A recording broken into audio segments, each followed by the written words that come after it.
చాటున పిందెను చూస్తా, సోకు తీగల్లో పండును కోస్తా, నువ్వొస్తే కప్పిస్తా ముద్దుల ముంతమ్మ. ఉక్కపోతకి ఊపిరి పోస్తా, పక్క మేకకు పంట కట్టిస్తా, ముద్దిస్తే బుక్కిస్తా మధ్యల మోతయ్యో.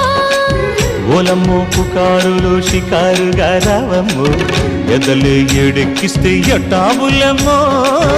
ఊరయ్యో బజారులో మజాలకి రానయ్యో, పగలే పక్కెక్కిస్తే తంటాలేవయ్యో. మిట్టిల మీదున్న మిస్సమ్మయ్య సంటే వడ్డీలతో పాటు ఒళ్ళోకి వస్తుంటే పొగరు చిల్లకల్లే